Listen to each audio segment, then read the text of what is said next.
suku Nias sudah ada sebelum kemerdekaan. Jadi kalau ingin diakui di Sungai Buloh, ya melapor lah. Nah, kenapa saya pernah dulu pergi ke Nias? Mereka tanya sama saya, ini contoh ya Bu. Kamu siapa? Saya Nias Minang. Kenapa kamu bilang kamu Nias Minang? Ya, contohnya aja, jangankan bapak saya lahir di Minang, kakek saya masih lahir di Minang, makanya saya tidak berani bilang saya sepenuhnya orang Nias.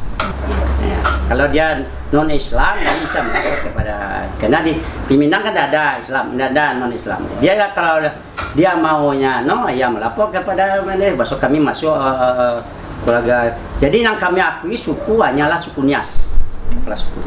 Apa permasalahan suku Nias? Mereka menyelesaikan. Kalau tidak bisa menyelesaikan, dia yang baru informasi kepada kami.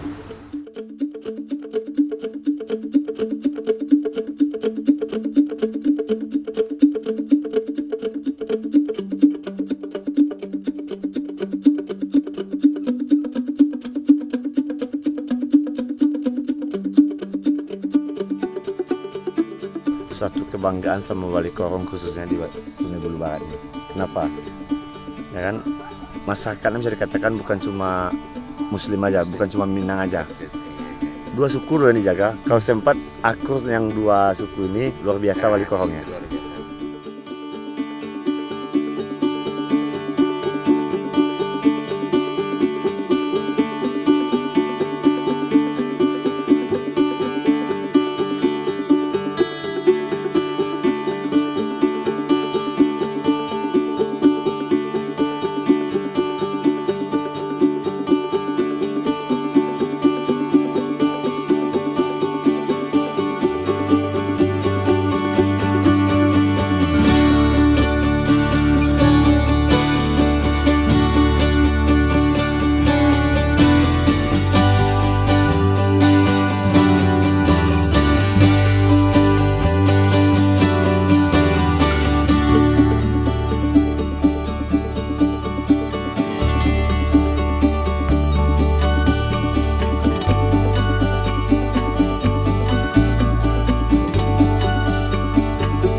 Waktu di zaman Belanda, keberadaan orang Nias ini, karena orang Nias tentu yang memimpinnya juga orang Nias.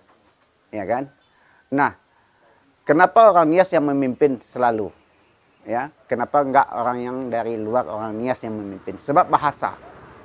Menyangkut dengan bahasa Nias udah beda. Ya kan? Dulu enggak ada bahasa Nias ini bisa membacakan bahasa Indonesia. Bahasa Minang enggak ada. Ya kan? Cuma sedikit, ya, ibaratnya putus-putus. Makanya pemerintahan zaman Belanda menunjuk salah satu suku Nias ini menjadi kepala kampung, tukang atur ribanya. Ya, dia untuk keninir masyarakat Nias yang ada di Tanjung Masung di Sungai Buloh ini. Sungai Buloh itu kan daerahnya itu datanya sekitar 1910, pokoknya di atas 1910 ya.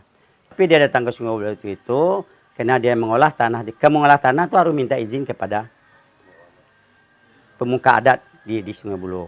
Di waktu itu menurut ceritanya datang menghadap ke Sungai Buloh, dia minta izin ke Mas Buloh untuk menggarap tanah di Sungai Buloh.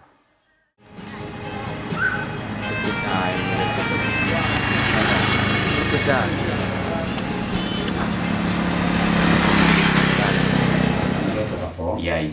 Ame dalam jula, iya, nobas, iya, ame dalam roh, nufahu, iya, namanya lamane, satuan niri, iya, bahasa satuan ni kamu, iya, ini ofeta iba tajuk basu, itu, namanya susatu bakal, iya, namanya si mane tuangu, iya, si iya, si mane dono, iya, mane menu iri jatua, iri jatuh panwa, satu panwa ni kamu, iya.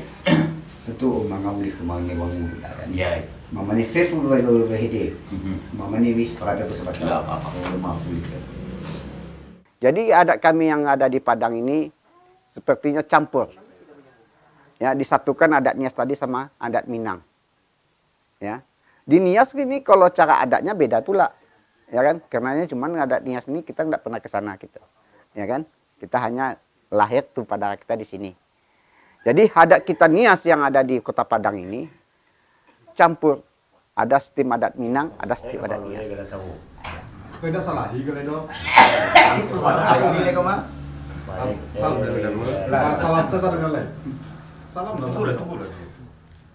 Enggak, salam. Angkat kampung kalau itu dia tong. Ayo. Kalau jadi sampai keluar. Ini sampur-sampur, jangan nanti kan. Kalau di Tanjung Basong ini, siapapun apapun orangnya, ya seperti orang Batak, dia beli tanah di sini, dia harus melakukan. Kalau dia Kristen harus ke Bapak Pengulu. Itu dia orang tua dia lagi. Seperti orang Jawa, ada yang Kristen ya, yang Kristen ke Bapak Pengulu. Yang beragama Islam nanti kan ini mama. Nah, kita senang loh. Malah kalau di ini sempat orang luar mengatakan kenapa ini bukan seperti ini di cara adat Nita Nias. Yang di sana kami galang. Yang di sini kami harus di sini. Tumpah darah kami di sini. Ini susah payahnya dulu nenek moyang kita. Yang duluan datang ke sini. Bagaimana untuk mempersatukan ini. Ya, mempersatukan baju, sistem adat. Tempat-tempat adat itu orang Minang punya.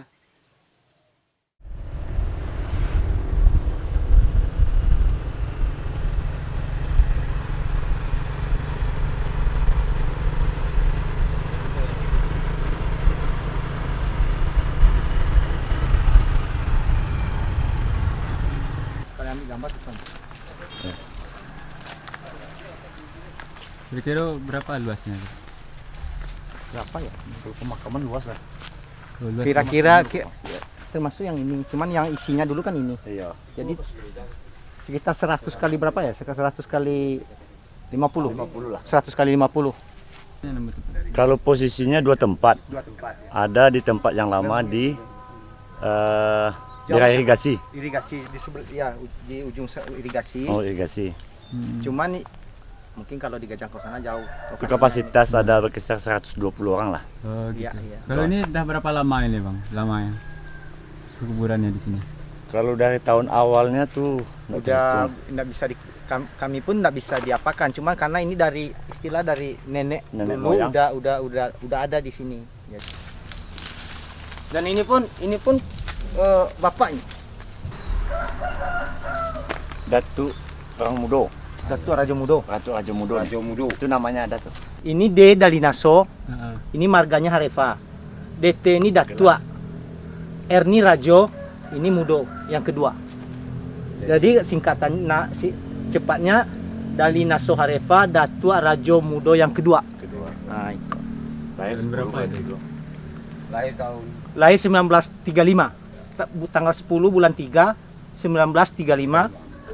Meninggalnya 2005.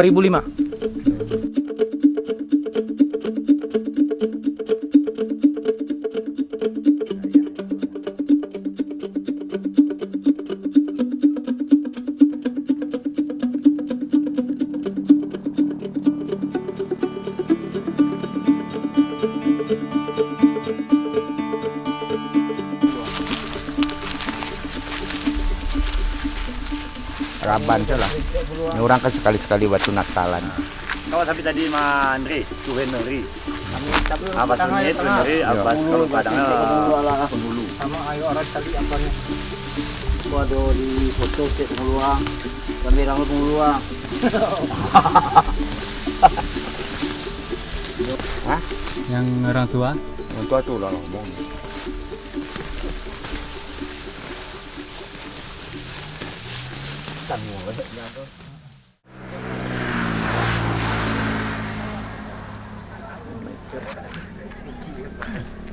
Risiko tinggi mama lecet sesuatu.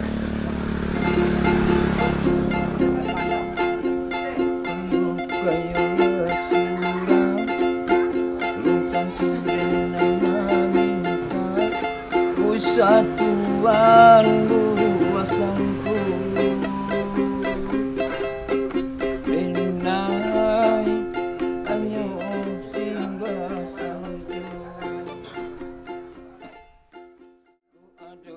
Iko Pak, Ibu, Mak Datuk adalah dosen dari Universitas Negeri Padang.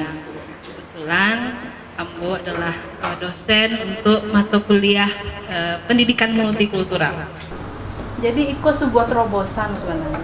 Terobosan baal kalau awak mendatangi masyarakat awak di Minangkabau kok. Nilai-nilai aku yang ada dengan masyarakat awak terkait dengan multikultural. Karena apa, Pak? Multikultural di Indonesia tuh banyak sekali peristiwa konflik. Kami di Sungai Buloh ada 6 balai nenek mama. Ya, dan 5 suku. Jadi 6 balai nenek mama, 5 suku. Kemudian termasuk sanak kami yaitu suku Nias yang ada di negeri Sungai Buloh. Di Siko pengulan-pengulu itu, ya, itu. Kamu hanya dari sebesar saja, Ibu.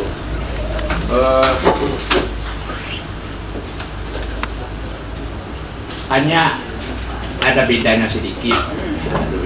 Maksudnya kayak itu. Di Siko, Ambok kepala suku. Jadi istilahnya pengulu itu seolah-olah kepala suku. Kalau di awak di Siko, datua, datuanya. Kalau Ambok enggak, sukunya Jepua, Haripa, apa segala macam, Ambok komandannya.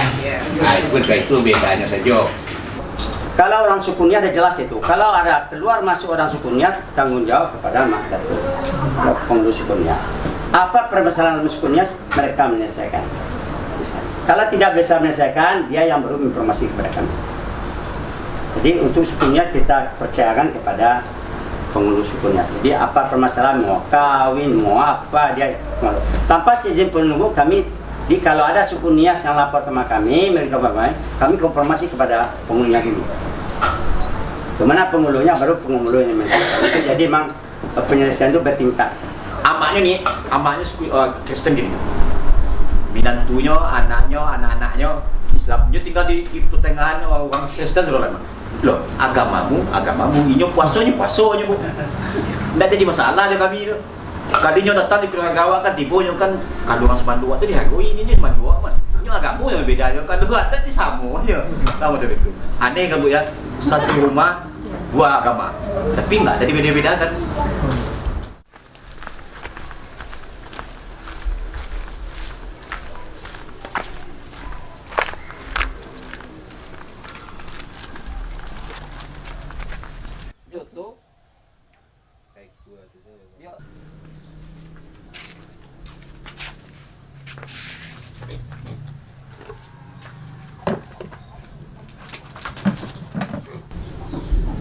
Gadangnya mau gadang.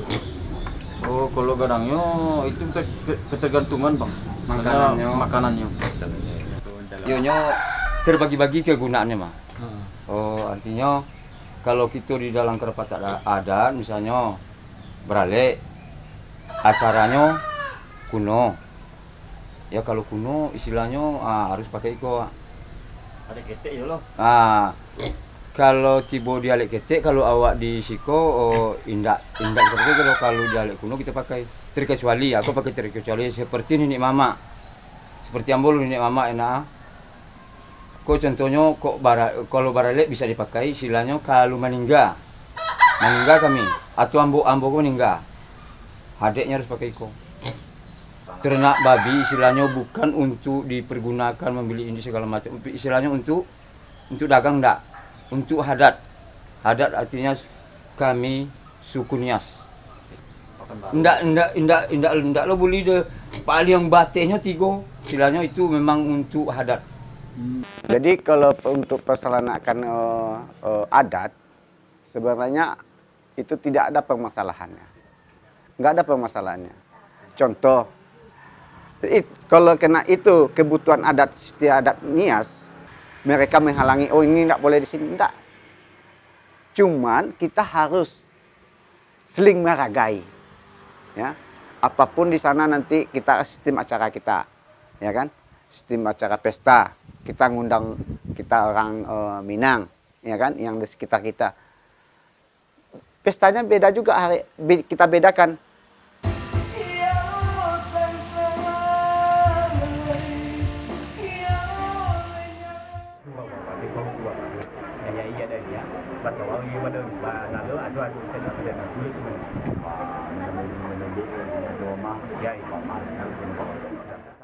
Kalau cara adat Nias kan memakai ada seperti babi tadi kan.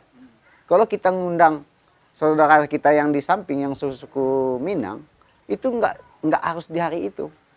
Sama bapak penghulu dulu, kakak bapak penghulu sekarang, diundang orang Minang itu untuk masak langsung, ya. Diundang orang Minang, tolong masak ini nanti untuk tamu kita yang di Pasar Usang atau di sekitar yang lain.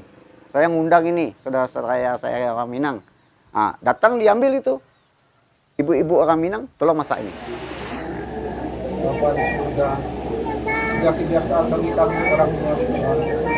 Bahwa dalam perkawinan harus diadakan suatu kedatangan keponakan kami, yaitu ingat hati untuk meminta berkat Tuhan dan meminta berkat dari Nunggu dan Subaya. Tuhan kiranya ingat hati keponakan kami dengan Tuhan.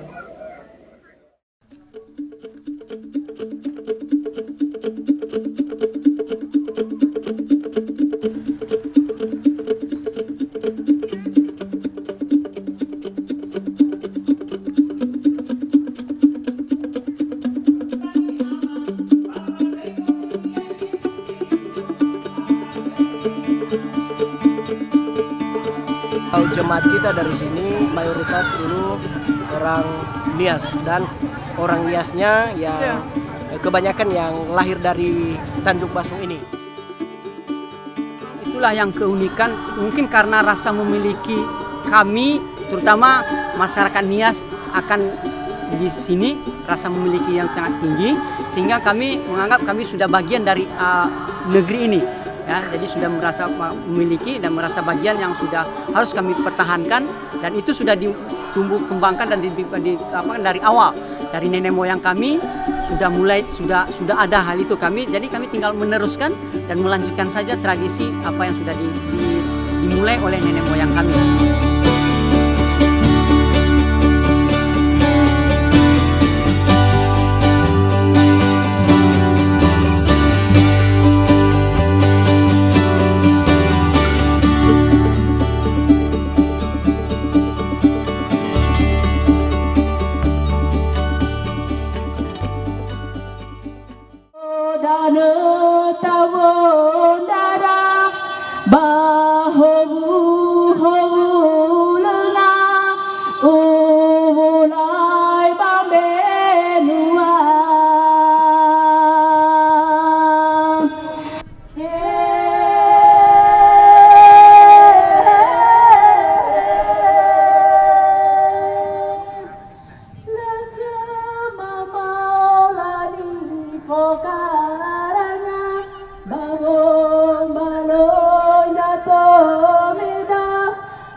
Masyarakat Nias di sini setiap tahun tanggal 17 kita ambil bagian merayakan 17-an, khususnya masyarakat Onon Nias. Itu tradisi dari Nias, dan kita walaupun kita di perantauan itu tidak boleh kita hilangkan. Itu kita wariskan walaupun kita di tanah rantau. Ciri khas dari Nias selalu kita bawa di tanah rantau ini.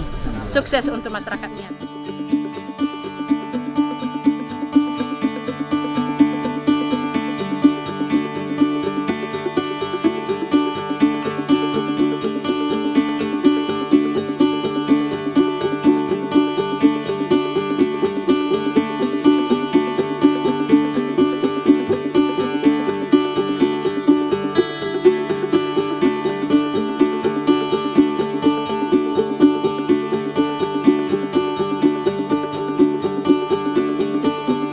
saat ini Bapak, kami akan melaksanakan tradisi lompat batu yang telah menjadi adat kami di Pulau Nias. Dan walaupun kami berada di daerah perantauan, dan kami tetap untuk melestarikan budaya ini.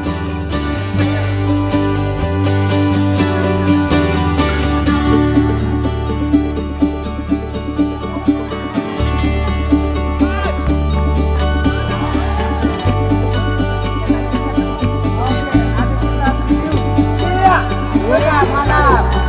Putaran itu yang indah sekali.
Bye.